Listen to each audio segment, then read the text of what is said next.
हाय, मैं हूँ अमृता और आज मैं आपके लिए मेरे फेवरेट डायरेक्टर एम श्यामलन इनकी एक मिस्ट्री थ्रिलर मूवी लेके आई हूँ, knock at the cabin. Movie की शुरुआत एक घने जंगल से होती है जहाँ पे हम वेन नाम के एक लड़की को देखते हैं। वेन के पेरेंट्स गे होते हैं, एरिक और एंड्रू, और ये लोग अपनी एनिवर्सरी मनाने के लिए केबिन में आए होते हैं। अब यहाँ पे वेन जंगल के आसपास घूम रही होती है कि तभी एक अनजान आदमी उसके पास आता है और उससे दोस्ती का हाथ बढ़ाता है और कहता है कि मेरा नाम लेनर्ड है, मैं तुमसे दोस्ती करना चाहता हूँ और हम दोनों भी मिलकर दुनिया को बचाएंगे। अब वेन उसकी मीठी बातें सुन के हाँ कहती है, लेकिन वो जैसे ही हाँ कहती है उसके पीछे और 3 लोग आ जाते हैं हथियार लेकर, जिन्हें देखकर वेन डर जाती है और भागकर केबिन में जाती है और अपने दोनों भी पिता को ये बात बताती है कि कुछ लोग आए हैं हथियार लेकर। अब बीच जंगल में लोग हथियार लेके इनके केबिन की तरफ बढ़ रहे हैं। ये सुनते ही एरिक और एंड्रू केबिन में जाकर खुद को लॉक कर देते हैं, लेकिन तभी वहाँ पर लेनर्ड की आवाज आती है कि उसे बस उनसे बात करनी है, वो उन्हें कोई भी चोट नहीं पहुँचाएगा। अब ये सुनते ही एरिक खिड़की से बाहर देखता है जहाँ पे उसे पता चलता है कि बाहर 4 लोग हैं और उनके हथियार देख के वो डर जाता है। अब यहाँ पे एंड्रू भी 911 को कॉल करके इमरजेंसी बताने की कोशिश करता है, मगर उनके फोन में नेटवर्क ही नहीं होता। तभी एरिक को याद आता है कि एंड्रू के पास हमेशा एक गन हुआ करती है, लेकिन तभी एंड्रू कहता है कि वो गन कार में ही छूट गई है। लेकिन तब तक बाहर जो लोग रहते हैं वो खिड़की दरवाजे तोड़कर घर के अंदर आने की कोशिश करने लगते हैं, लेकिन तभी वहाँ पे एक औरत अंदर आ भी जाती है, जिसे रोकने के लिए एरिक आगे बढ़ता है, मगर इसी बीच में वो नीचे गिर जाता है और उसके सर में चोट लग जाती है। अब तक बाकी के लोग भी अंदर आ चुके थे और वेन को छोड़कर एरिक और एंड्रू को कुर्सियों से ये लोग बांध देते हैं। अब इसके बाद कहानी बैकग्राउंड में चली जाती है। कुछ सालों पहले ही इन दोनों की शादी हुई थी, लेकिन ये दोनों भी गे पेरेंट्स होने के कारण वे लोग बच्चों को अडॉप्ट नहीं कर पा रहे थे और इसी के कारण उन्होंने फर्जी डॉक्यूमेंट बनाकर वेन को अडॉप्ट किया था। और वेन के जिंदगी में आने के कारण ये तीनों भी काफी खुश होते हैं। वेन ने भी अपने 2 पापाओं को एक्सेप्ट कर लिया था। अब यहाँ पे कहानी वापस से प्रेजेंट में आती है, जहाँ पे लेनर्ड सामने आता है और इन दोनों को भी कहता है कि हमारे पास ज्यादा वक्त नहीं है और जो भी कुछ हम चारों बताएंगे उस पे तुम्हें भरोसा करना ही होगा।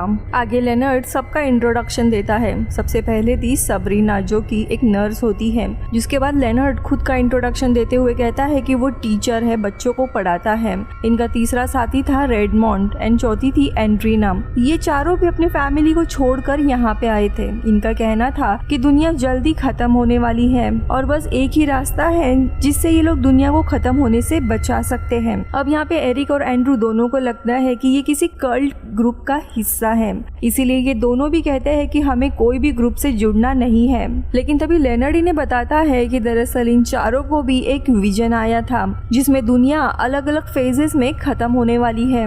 सबसे पहले पूरे दुनिया में सुनामी आएगी और समुंदर के आसपास के सारे शहर पानी में डूब जाएंगे, जिसके बाद एक खतरनाक वायरस आएगा जो करोड़ों लोगों को अपना शिकार बनाएगा। जिसके बाद धरती पर एस्ट्रॉइड की बारिश होगी, जिसके बाद अर्थ के आसपास जितने भी सैटेलाइट है वो धरती पे गिरना शुरू होगा। इतना ही नहीं, प्लेन भी धरती पर आकर क्रैश करेंगे। वो आगे बताता है कि सेम विजन हम चारों को भी आए थे और यहाँ पे आने से पहले हम चारों एक दूसरे को जानते भी नहीं है, मगर हमारे पास इस दुनिया को बचाने का सिर्फ एक ही रास्ता है। आगे वो कहता है कि तुम तीनों को आपस में फैसला करके ये तय करना होगा कि तुम में से कौन दुनिया को बचाने के लिए अपनी जान दे सकता है। अब ये सुनते ही एरिक और एंड्रू, इन दोनों को भी लगता है कि ये चारों के चारों दिमागी तौर से परेशान है और इन्हें शायद डॉक्टर की हेल्प चाहिए। और आगे वे लोग कहते हैं कि हमें जाने दो, हम ऐसा कुछ भी करने वाले नहीं है। लेकिन तभी लेनर्ड कहता है, मैं जानता हूँ तुम लोग मुझ पे भरोसा नहीं करोगे,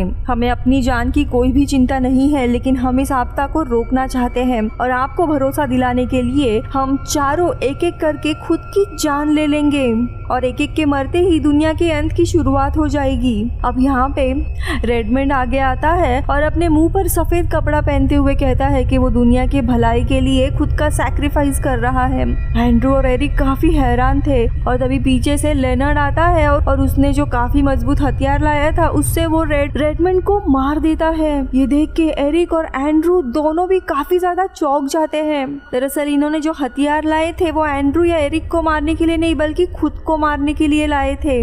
जिसके बाद लेनर्ड उस बॉडी को जाकर बाहर रखता है। जिसके बाद लेनर्ड टीवी ऑन करता है जहाँ पे हम न्यूज में खबर देखते हैं कि अचानक से समुद्र में भूकंप के झटके आने लगे हैं, जिससे आसपास के एरिया में सुनामी आने लगी है और इस सुनामी में हजारों की संख्या में लोग मारे जा रहे हैं।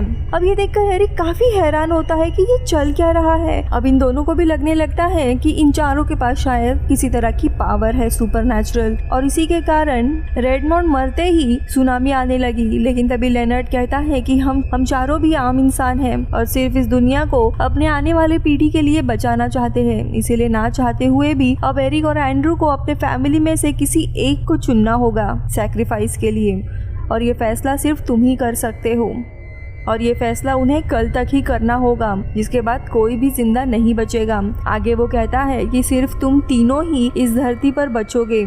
ये सुनते ही ये दोनों और भी ज्यादा चौंक जाते हैं। अब यहाँ पे सबरीना जो कि नर्स होती है वो एरिक की मलहम पट्टी करती है क्योंकि उसे काफी ज्यादा चोट लगी थी, और उसी समय सबरीना एरिक को कहती है कि बाहर जो भी लोग हैं वो सब कुछ सच कह रहे हैं, और एरिक को भी इनके बातों पर भरोसा होने लगता है। लेकिन तभी एंड्रू उससे कहता है तुम इन पे भरोसा मत करना, ये चारों भी शायद से पागल है, साइको है, और अपने कॉन्स्पिरेसी थ्योरी पर ये लोग काफी ज्यादा भरोसा कर रहे हैं, और सुनामी आना तो नेचुरल डिजास्टर है, ये तो कभी भी हो सकता है। अब ये सुनते ही एड्रियाना आगे आती है और कहती है कि उन्हें उनके बातों का भरोसा करना ही होगा। वो अपने छोटे से बेटे चार्ली को अकेले छोड़कर यहाँ पे आई है ताकि उसके लिए ये दुनिया बच सके। अब यहाँ पे एड्रियाना भी अपने मुंह पर सफेद कपड़ा पहन लेती है, लेकिन तभी एंड्रू और एरिक दोनों भी उसे ऐसा ना करने के लिए कहते हैं और चीखने लगते हैं, मगर अब फिर से लेनर्ड उसके सिर पर वार करके उसे भी मार देता है। यानी जब तक ये लोग नहीं चुनेंगे कि उनके फैमिली में से कौन जाएगा तक लेनर्ड और उसके लोग खुद को मारते रहेंगे। अब इसके बाद लेनर्ड फिर से टीवी ऑन करता है जहाँ पे इस बार हम देखते हैं कि पूरी दुनिया में एक अलग ही वायरस फैल गया है जिसकी चपेट में हजारों लोग आए हुए हैं और तेजी से वे लोग मर रहे हैं क्योंकि ये वायरस हवा के जरिए फैल रहा था।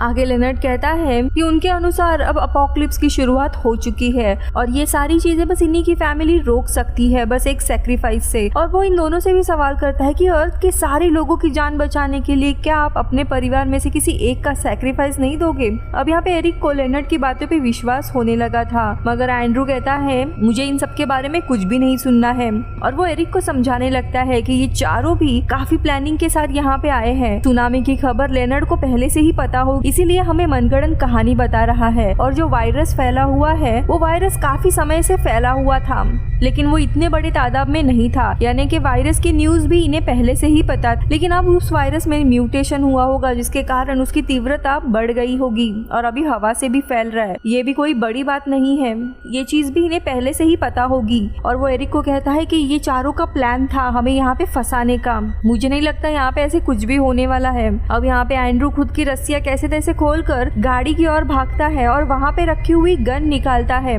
लेकिन तभी वो नोटिस करता है कि इन चारों ने शायद से इनके कार के टायर भी पंक्चर कर दिए थे। अब वो गन लेकर अंदर आता है और लेनर्ड से कहता है कि वो वेन और एरिक को भी छोड़ दे, जिसके बाद वो खुद लेनर्ड की ही गाड़ी लेकर वहाँ से निकल जाएंगे।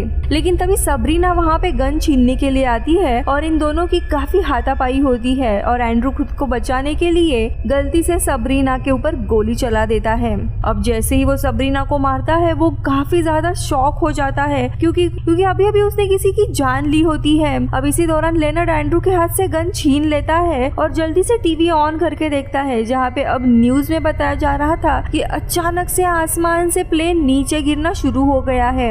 एक के बाद एक सारे प्लेन जमीन पे गिर रहे हैं जिसके कारण शहर के शहर तबाह हो रहे हैं। यहाँ पे एरिक और वेन को भी लेनर्ड की बातें अब सच लगने लगती है क्योंकि अभी तक उन्होंने जैसे कहा था वैसे वैसे ही हुआ था, जैसे कि पहले सुनामी की न्यूज, जिसके बाद वायरस की न्यूज, फिर अचानक से प्लेन गिरने लगे थे। यहाँ पे बिल्कुल सारी चीजें वैसे ही हुई थी, मगर एंड्रू अभी भी मानने के लिए तैयार नहीं था और वो कहता है बेशक दुनिया खत्म होने वाली हो मगर उनकी मौत से कुछ भी नहीं बदलेगा। अब यहाँ से लेनर्ड उन्हें बाहर चलने को कहता है और खुद मरने से पहले वो बताता है कि कि वो आखिरी बार उन्हें रिक्वेस्ट कर रहा है। उनके एक सैक्रिफाइस से पूरी दुनिया बच सकती है। जिसके बाद उनके पास डिसीजन लेने के लिए कुछ ही मिनट्स होंगे कि उनमें से कौन खुद को सैक्रिफाइस करने वाला है। और ये कहकर लेनर्ड खुद को भी मार देता है। अब ऐसा करते ही ऊपर से बिजली गिरने लगती है और अचानक से एक प्लेन आकर इनके पास में ही गिर जाता है। और यहाँ पे एरिक समझ गया था कि लेनर्ड की सारी बातें सच थी और वो जल्दी से वेन को अपने पास के ही ट्री हाउस में भेज देता है और यहाँ से अंदर जाकर एंड्रू को समझाता है कि हमें किसी एक को सैक्रिफाइस करना होगा और उसने खुद को ही इसके लिए चुना है। अब एंड्रू उसे ऐसा करने से मना करता है और कहता है कि लेनर्ड के अनुसार अगर अपोकलिप्स हुआ भी तो पूरी दुनिया तबाह हो जाएगी मगर हम तीनों फिर भी जिंदा रहेंगे। मगर एरिक कहता है कि एक समय के बाद उनकी बेटी अकेली होगी इस दुनिया में और उसका कोई भी भविष्य नहीं रहेगा। और अब ना चाहते हुए भी एंड्रू अपने गन से एरिक को मार देता है और काफी डिप्रेस और दुखी बैठा हुआ था। थोड़े समय के बाद वो बाहर आता है जहाँ पे वो वेन को ट्री हाउस से ले लेता है। अब यहाँ पे बिजली गिरने के कारण केबिन में आग लग चुकी थी। एंड्रू लेनर्ड का ट्रक ढूंढता है और उसे लेकर वहाँ से निकल जाता है और पास ही के गैस स्टेशन में पहुँचता है जहाँ पे टीवी में अब न्यूज में बताया जा रहा था कि सुनामी अब धीरे धीरे पीछे हट रही है। वही साइंटिस्ट को नए वायरस का एंटीडोट भी मिल गया है और प्लेन का गिरना भी बंद हो गया है। मगर आज के ही दिन अचानक से ये सारी चीजें क्यों शुरू हुई थी और अचानक से बंद कैसे हुई इसका कोई भी कारण किसी को नहीं पता। लेकिन जो भी था वो सब कुछ अब रुक रहा है, यानी कि एरिक के सैक्रिफाइस के कारण ये सारी चीजें अब सही हो गई थी। अब एंड्रू थोड़े समय के बाद वापस से अपने घर आता है बेटी वेन के साथ और इसी के साथ ये मूवी खत्म होती है। सो मूवी में हमें 4 हॉर्समैन अपोकलिप्स के बारे में बताया गया है। ऐसे कहा जाता है कि जब ईश्वर इस पूरे दुनिया को मिटाना चाहता है तब उसके 7 अलग अलग सील्स होते हैं, यानी दुनिया को मिटाने के 7 अलग अलग लॉक्स होते हैं जिन्हें एक एक करके खोलना होता है। उनमें से ही पहला लॉक खोलने पर 4 घोड़े अर्थ पे आते हैं और वो सारी तबाही मचाने लगते हैं। और इसी तरह जो 4 इंसान थे इन्हें 4 अपोकलिप्स हॉर्समैन कहा गया था। हालांकि ये बिल्कुल भी उल्टा काम करते हैं। ये चारों लोग दुनिया को बचाने के लिए आए थे। आपको ये मूवी कैसी लगी कमेंट्स में जरूर बताइए और अगर आपकी कोई फेवरेट मूवी है तो मुझे कमेंट्स में जरूर बताइए। Bye bye.